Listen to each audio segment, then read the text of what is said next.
वक्रतुंड महाकाय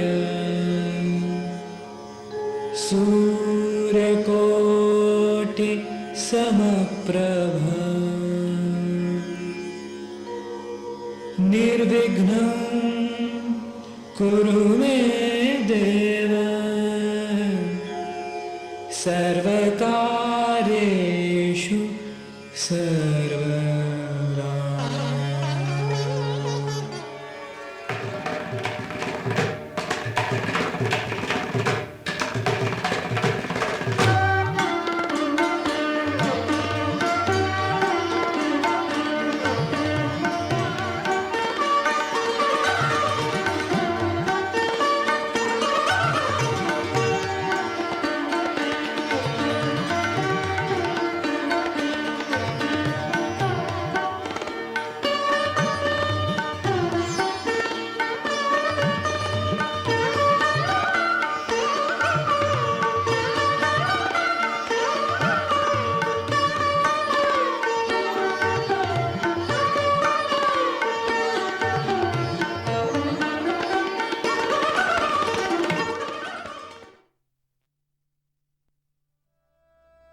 श्यामा प्राणाधार कृपा करो श्री राधिके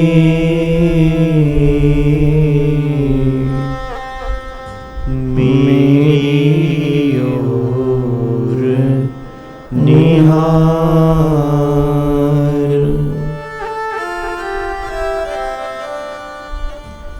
भानु दुलारी राधिके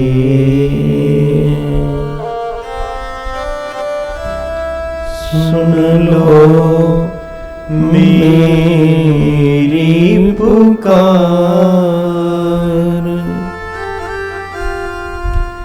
दीन पात की श्रवण को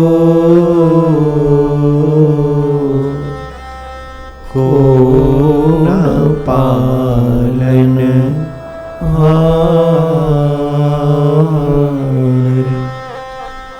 को न पालन हार।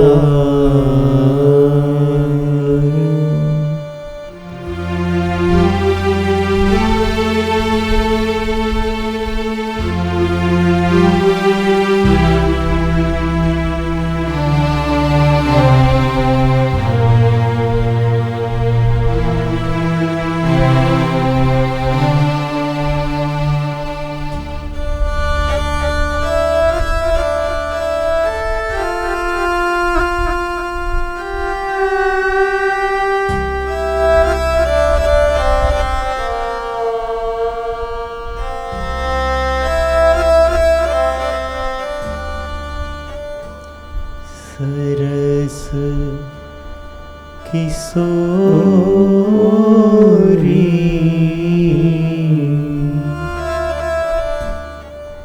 वयस की थोरी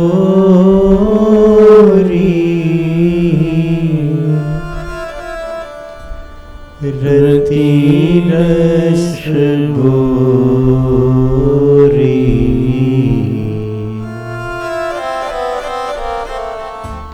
कीजे कृपा की को श्री राधे कीजे कृपा की को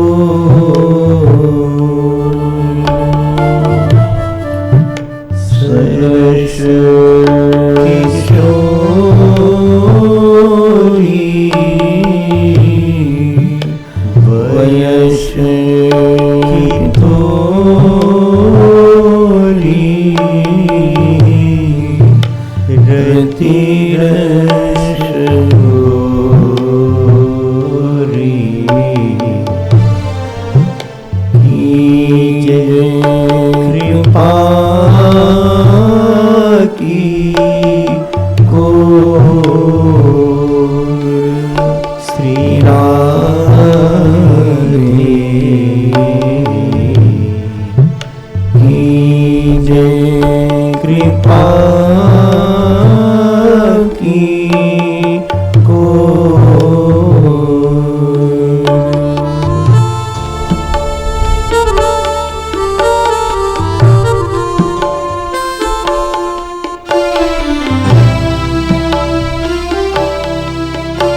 गगनहीन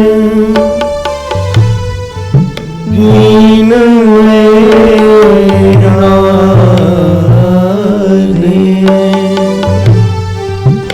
तुम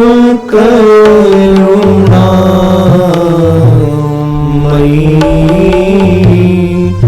प्रेम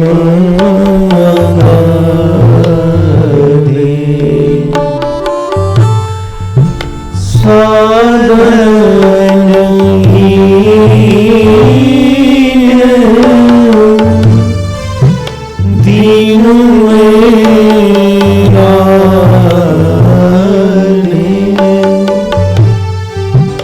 तुम करुणामयी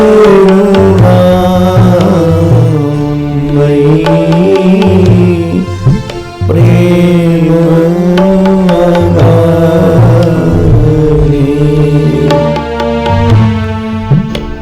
आगे द्वारे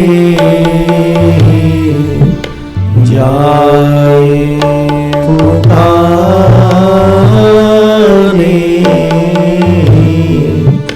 कौन निहारे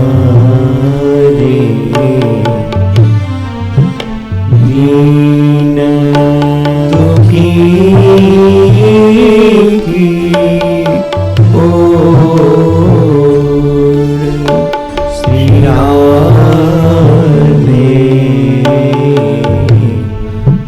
कीजे कृपा की करत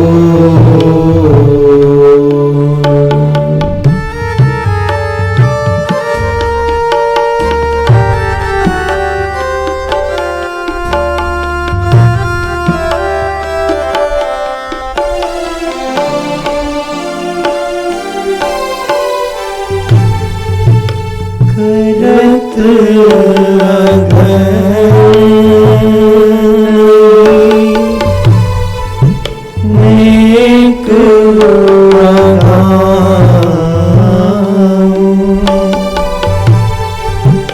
भजन करन मेरा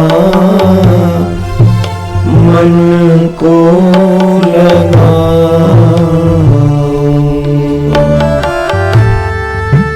करत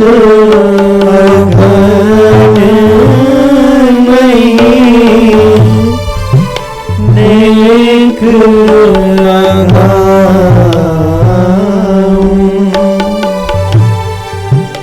भजन करन मेरा मन को लगा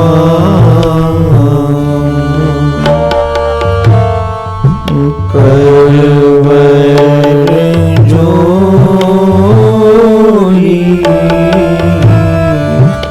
लखी निज होई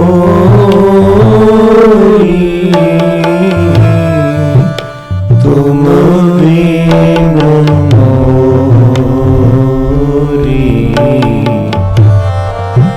कौन सवारे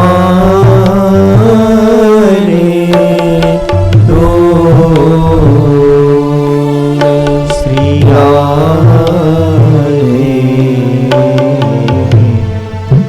कीजे कृपा की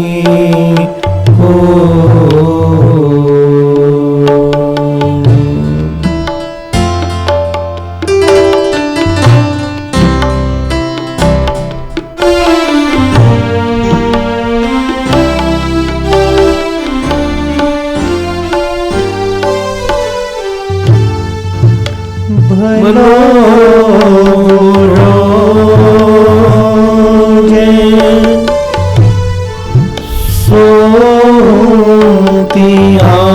सोतियारो तुम बिन को ना ही तो हमारो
हरि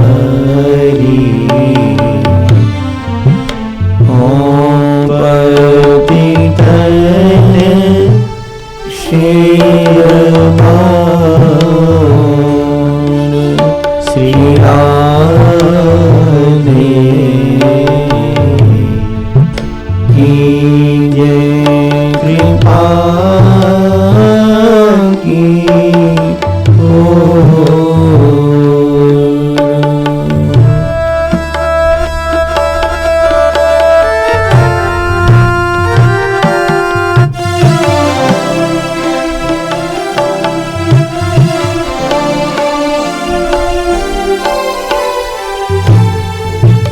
गोपी प्रेम की भिक्षा दीजिए कैसे मोहे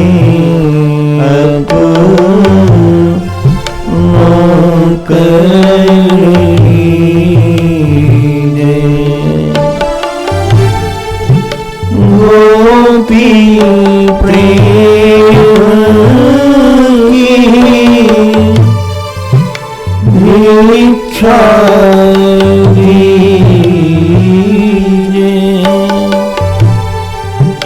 कैसे मोहे अपनों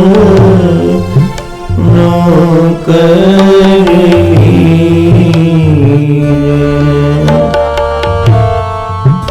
तोरी गुण गावत दिवस बितावत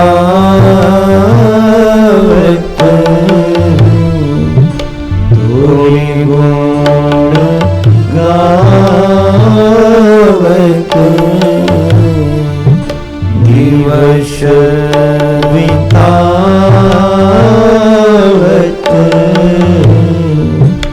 दृगभरी आवत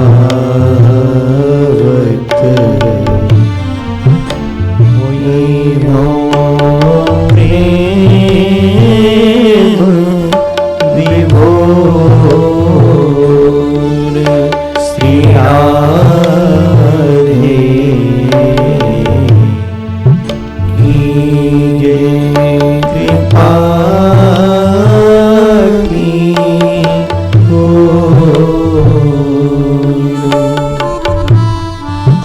सरस किशोरी वयस की तोरी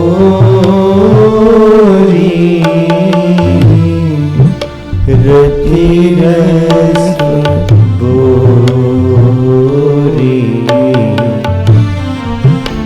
कीजिए कृपा की श्री राधे कीजिए कृपा की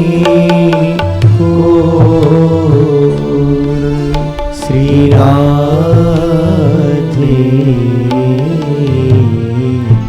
कीजिए कृपा की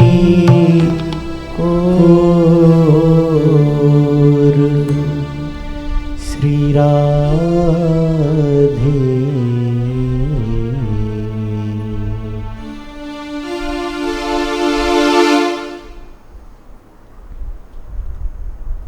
हे श्यामाजू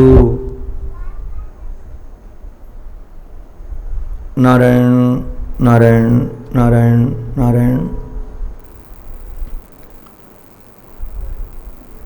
हे वृंदावनेश्वरी भला हूं तो तुम्हारा हूं, बुरा हूं तो भी तुम्हारा ही हूं। तुम्हारे अतिरिक्त इस जगत में हमारा कोई नहीं है। इसलिए आपके श्री चरणारविंदों में हमारी बारंबार यही प्रार्थना है, आपने इस सदमों के सरदार पर जैसी अनुग्रह भरी दृष्टि डाली है, बस आपकी एक कृपामयी, करुणामयी, दयामयी दृष्टि यूं ही बनी रहे। हमारी चित्तवृत्ति हमारे आराध्य के चिंतन में सतत यूं ही बनी रहे, यही आपके श्री चरणों में हमारी बारंबार प्रार्थना है। परमादरणीय प्रातः स्मरणी श्री महाराज श्री के श्री पावन पवित्र चरणारविंदों में बारंबार साष्टांग वंदन। परमादरणीय पूज्य डॉक्टर स्वामी जी महाराज के युगल चरणारविंदों में बारंबार वंदन। परमादरणीय पूज्य संत वृंद, आदरणीय पूज्य विद्वत वृंद, परमादरणीय माता जी, भगवान की रस भरी गाथा से अनुराग रखने वाले भक्त वृंद एवं मातृशक्ति, आप सभी भी हमारे आराध्य के ही अनेकानेक रूपों में विराजमान हैं। ये संपूर्ण आकृतियां उन्हीं की ही निहार करके आप सबके भी पावन चरणों में मैं बारंबार वंदन करता हूँ। आओ हम सबका जीवन आनंद से भर जाए, रस से भर जाए, उल्लास से भर जाए, उत्साह से भर जाए। इसके लिए हम अपनी चित्तवृत्ति को वाल्मीकि जी महाराज के श्री चरणों में ले चलें, उनके पावन पवित्र आश्रम में ले चलें, जिस आश्रम का ऐसा वातावरण है कि वहाँ की कोकिल भी राम कथा कहती है, वहाँ के तोते, वहाँ की मैना, वहाँ के पक्षी भी भगवत गुणानुवाद गाते हैं। ऐसा लगता है उस पावन पवित्र आश्रम का ऐसा वातावरण है कि सब भगवत लीला रस में ही डूबे हुए हैं। इसी पावन पवित्र आश्रम में श्री ब्रह्मा जी महाराज आए थे श्री भरद्वाज जी के साथ में, और श्री ब्रह्मा जी महाराज ने वाल्मीकि जी महाराज को आज्ञा दी है कि इस महारामायण की पावन पवित्र गाथा का आप विस्तार से वर्णन करें, जिसको सुनकर के निश्चित रूप से ही लोग जन्म मृत्यु जगत से छूट जाएं। तो हमारे श्री वाल्मीकि जी महाराज अपने परम प्रिय शिष्य श्री भरद्वाज जी महाराज को निमित्त बना करके हम सबको पावन पवित्र गाथा श्रवण करा रहे हैं। पावन पवित्र गाथा हम सब श्रवण कर रहे हैं वाल्मीकि जी महाराज के मुखचंद्र से। कल सायंकाल की पावन पवित्र गाथा में हम सब श्रवण कर रहे थे, विश्वामित्र जी महाराज दिव्य यज्ञ कर रहे हैं। इस यज्ञ की अवधि है नारायण 10 दिन की, किंतु यह यज्ञ पूरा नहीं हो पाता है। बीच में ही असुरजन आकर के इस यज्ञ का विध्वंस कर देते हैं, अपवित्र पदार्थ डालकर उस यज्ञशाला को ही अपवित्र बना देते हैं। श्री विश्वामित्र जी महाराज ने चिंतन करके देखा कि इन दुष्टों का दलन राघवेंद्र सरकार के माध्यम से ही होगा, और श्री राघवेंद्र सरकार को लेने के लिए वह अवध की ओर प्रस्थान करते हैं।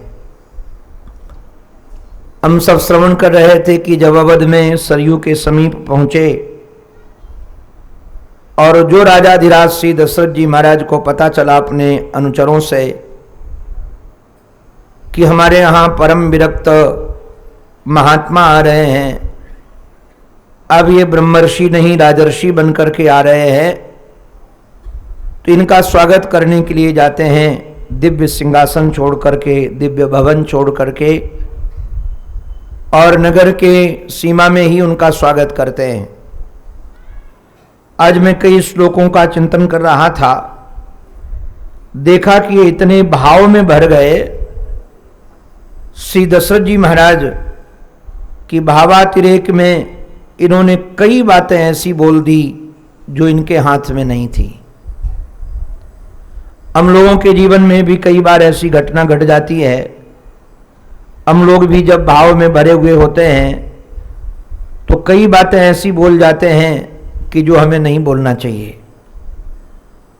इन्होंने तो ऐसी ऐसी प्रतिज्ञा कर डाली हैं कि आप अगर इन प्राणों को भी मांगोगे तो हम प्राणों को देने के लिए तैयार हैं, और वैसे प्राणों पर अपना अधिकार ही नहीं है। तुलसीदास जी महाराज ने तो कहा, हानि लाभ जीवन मरण यश अपजस विधि हाथ। अब हम भावातिरेक में कई बार कई चीजें बोल जाते हैं जो हमारे हाथ में ही नहीं है। मुझे स्मरण है, जबलपुर के पास में ग्राम में शरीर की कथा थी, ठाकुर की कथा करने गया था ये शरीर। जिस दिन कथा पूरी हुई, लगभग यह क्रम रखते हैं, कथा पूरी होते ही प्रयास तो ये करते हैं कि मंच से उठ करके ही गाड़ी में बैठकर निकल जाएं, कमरे भी न जाएं। लगभग 99% ये रखते हैं जीवन में। कभी एक बार ऐसा हो जाए कि गाड़ी ना हो, साधन ना हो, तो भले रुकना पड़े। हमारा सेवक तैयारी कर रहा था, सामान बांध रहा था और मुझे निकलना था। तब तक किसी का फोन आ गया और वह बड़े व्यथित थे। उन्होंने कहा कि महाराज जी, हमको आपसे कुछ मांगना है। मैं भी भाव में भरा था, लेटा हुआ था, लेटे लेटे बात कर रहा था। मुझे पता भी नहीं था कि मेरे प्रकोष्ठ में और कोई भी है। मुझे लगता था मैं हूं और मेरा सेवक है, इसके अतिरिक्त यहां कोई है ही नहीं। तो महाराज तुरंत जब उन्होंने कहा कि हमको कुछ आपसे मांगना है, तो हमने कहा तुम चाहो तो हमारे प्राणों को भी मांग लो और हम तुम्हें प्राण दे देंगे अपने। भावातिरेक में थे महाराज, हमारा इतना बोलना हुआ, तब तक हमारे हाथ से किसी ने मोबाइल छीन लिया। और जब मोबाइल छीन लिया तो मैं सोचने लगा कि मेरे हाथ से मोबाइल किसने छीन लिया। हमारी दृष्टि गई तो एक 4-5 साल की बालिका खड़ी थी और उसके हाथ में हमारा मोबाइल था। उसने मोबाइल का स्विच ऑफ भी कर दिया था और मेरी ओर देख करके बोली, तुम्हारे प्राण तुम्हारे हैं जो दे दोगे किसी को? तुम्हारे प्राण तुम्हारे हैं जो दे दोगे किसी को? तुम्हारे प्राणों पर अब तुम्हारा अधिकार ही नहीं है। और वह बालिका महाराज वो हमारे हाथ में मोबाइल दे करके चली गई। हम तो कुछ बोल ही नहीं पाए, केवल उस क्रिया को देखते रहे जो वह कर रही थी। और उसका मुस्कुरा कर जाना हमारे चित्त में लगा कि देखो तो सही, इतनी आयु हो गई और हम अपने जीवन को बार बार कहते हैं हमने आराध्य के चरणों में समर्पित कर दिया है, किंतु उसके बाद भी हमको लगता है हम किसी को प्राण दे देंगे, किसी को ये दे देंगे, किसी को ये दे देंगे। एक छोटी सी बालिका हमको समझा करके चली गई, छोटी सी बालिका को बता करके गई कि बाबरे तेरे हाथ में कुछ नहीं है, और सच में अपने हाथ में है कुछ नहीं। किंतु हम भावातिरेक में होते हैं तो क्या क्या नहीं बोल देते हैं। इन्होंने महाराज कई बातें ऐसी कह दी कि आप जो चाहिए सो मांग लीजिए हमसे। किंतु जब हमारे ब्रह्मर्षि श्री विश्वामित्र जी महाराज ने अपनी मांग रखी तो इनके पैरों के नीचे की धूल खिसक गई। कई बार व्यक्ति समझता है कि मांगने वाला कोई सामान्य वस्तु मांग लेगा। महाराज इसलिए ऐसा बोल के गए थे, ये सोचा था क्या मांगेंगे, ये महात्मा हैं। किंतु इनको पता ही नहीं था कि जहां तुम्हारे प्राण अटके हैं उसको ही मांग सकते हैं। इन्होंने जब राघवेंद्र सरकार को मांगा तो ये सुन करके महाराज उनके अश्रु भराए और इन्होंने कहा कि महाराज आपने विचार कर नहीं मांगा है। क्यों? पहले तो इतने बड़े असुरों का दलन ये हमारा बालक कैसे करेगा, अभी 16 साल का भी नहीं हुआ है, और आप दुष्टों के दलन के लिए इनको ले जाना चाहते हैं। ये तो काम हमारा है, आप हमें ले चलिए, हमारी सेना को ले चलिए, किंतु इनको मत मांगिए। हमारे श्री बिंदु जी महाराज का एक बड़ा रसीला पद है। श्री बिंदु